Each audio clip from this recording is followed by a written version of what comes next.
Hey everybody, we haven't been, making any Mac tutorials in a while, and this one doesn't necessarily have to do with video games unless what you're going to use this for is video games, which you probably can do, but, you know, you don't have to. Anyway, this tutorial is about how to use some of the simpler things in Adobe After Effects that make you look like a pro. Ideally, what I'm talking about is something like this. I'm going to teach you how to make many amounts of aura effects, like so.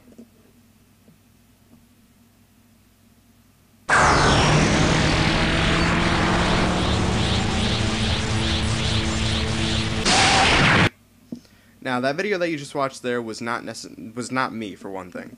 That was my friend in real life. I used him as an example, and I'm sorry, Patrick. But in Adobe After Effects, what's really nice is that even though it isn't really user-oriented, you can find out a lot of things by just tutorial videos like this, for example. So if you have Adobe After Effects CS3 or CS4, you're good to go.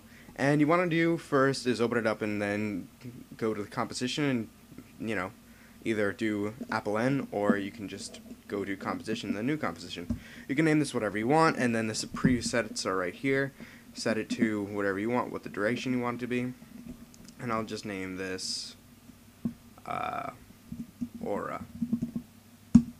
Alright, now that we got our aura, what you want to do is go to the shapes icon here. You want to get probably ellipse. Ellipse is usually one of the easier ones to do. Now yours might not necessarily look like this. It might look, gray, and then this might be gray. But, it's all the same thing. Don't worry about it. Actually, what you do want to do, though, is you want to get a layer going. Hold on a second. I might just be doing this for no apparent reason, but... Oh, okay. So what you want to go to Layer, New, and then Solid Layer. And then afterwards you go to the Ellipse tool and then make a circle or whatever object you want to do. It doesn't really matter, honestly. So next what you want to do is go to Effect and Presets. And you would like to find Noise and Grain or Fractal Noise. Apply Fractal Noise and you'll see this strange-ish kind of... Oh, where'd it go? Strange-ish kind of fog-looking thing. And you have your effects over here to the left pan, which is usually what all the effects are. And right now I have this highlighted so I can do whatever I want to the object. So for example, if I want position, I can move the position down here. And you can see that it's doing that vice. But what I want to do with these effects, though, is you can do any kind of effect. You can make it kind of silly, you can make it twist, you can make it smeary, you can make it rocky. But what I like to do is I like to do basic. So the contrast will make rendering slower, will make the effect a bit better. And brightness, of course, brings up brightness. So if you want to make it like very little or a lot, you can do whatever. Complexity, it's just nothing too much, but what you really want to look out for is evolution right here. Evolution actually makes this move, this fog move. So say for example, okay, this is highlighted. I will press this little icon here. Go to 5 seconds and then move this wheel around a couple of times, or you can just move it from where the numbers are moving, for example, like this. So, now, press the space bar, you can clearly see that it's moving around in utter nonsense.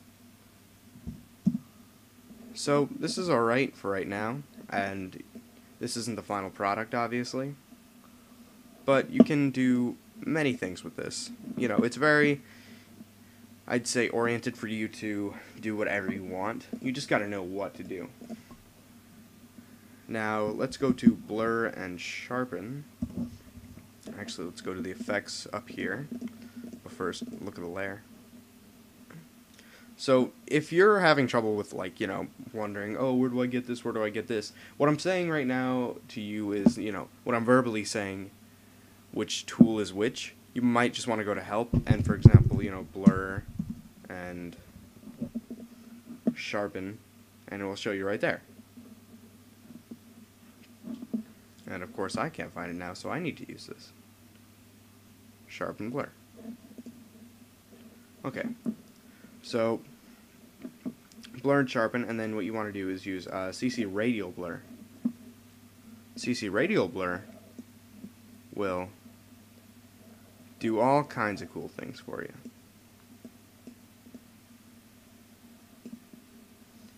Here, let me Apple Z that.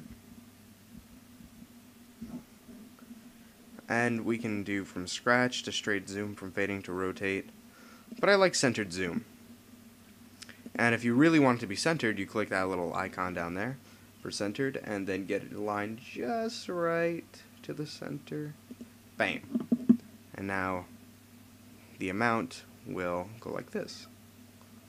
So now it looks like you have a little bit of an aura ball. And then if we click the play button, well, first let me do this. But like I said before, you see how it's taking much longer to render? You might want to bring down the evolution on here. So let's get rid of evolution there altogether. And what I'm saying is, once you've tinkered around with these tools a little bit, you'll know what to do. And then tinker around with this right over here.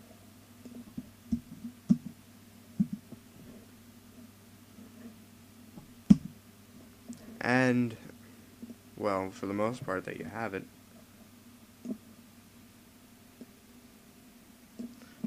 But if it's really, acting this much of, being kind of a bitch, I'd say, you might want to make more of your settings simple. Or it could just be the RAM on your computer. I'm really running out, because this computer's kind of old. But anyway, so you have this, you have your basic aura ball, and you're wondering, well, I don't want it to look like that. I want it to have some color. Well then, you might just want to go to hue and saturation and put it over, and then you have your master colors, colorize. And now you can see here that you have a wider range of colors now. So I usually like to have like a dark blue or a ball or a red. So for this video I'm just going to go with this purplish aura. So as you can clearly see here, this seems a bit like an aura ball. If you want to have it, force it to have more of that aura ball-ish effect, what I recommend you do is go to here, where your settings are, and you might just want to go to transform. And if you don't see this pane here, and this is all it says dark gray solid 1, click this little button here, and then you'll get these panels. So you want to go to transform, and you can click rotation, go to the point where you want to stop, I'd say right here, and just have all the fun you want. Now, the reason why I said that the shape doesn't exactly matter for what you do is because you see these yellow lines making the actual sphere. Well, you can bend these any way you want whatsoever. That's why I said it's very, do whatever you want-ish. And let's just bring this back.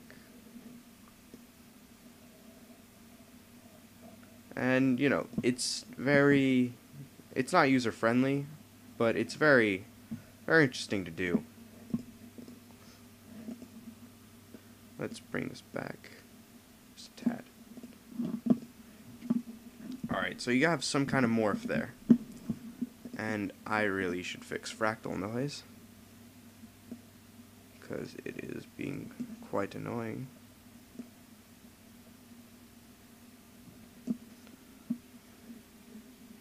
I'm not too sure on why it's really being this annoying, but hopefully you'll have a better computer than mine. So at the end you'll have a product that goes something like what I'm showing you, on however you want it to be.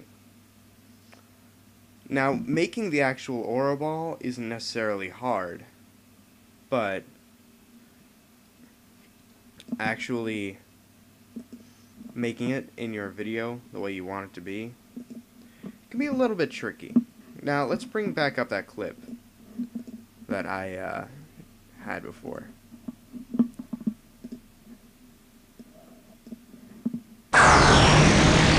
Now notice there, that was an Adobe, the Occupancy. So if you go to fractal noise, and then you'll see Occupancy, if you look at the ball, it's disappearing and reappearing. And also had to do with a bit of a transform effect. Not that video. Let's go back here. And now that's moving because of evolution. Now notice how it's tracking. So look how the aura ball is following his hands until it eventually bashes out. That aura will be a keyframe. So say for example, I don't know. Well, first, how about we get rid of the rotation, and let's get rid of this evolution. Actually, let's bring evolution up just by a tiny bit. 25 seconds, and bring this up by like 15. Oh my.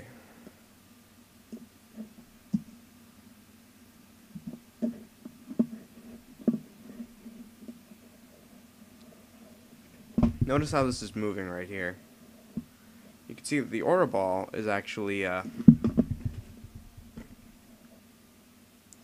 staying in place. But in order to fix this and change it within your video, you probably want to go to position, and then wherever you are in the video, literally move it. So within this, the aura ball moves in the timeline. Those are some very basic things that you can do with Adobe, and these kind of things can apply to images actually.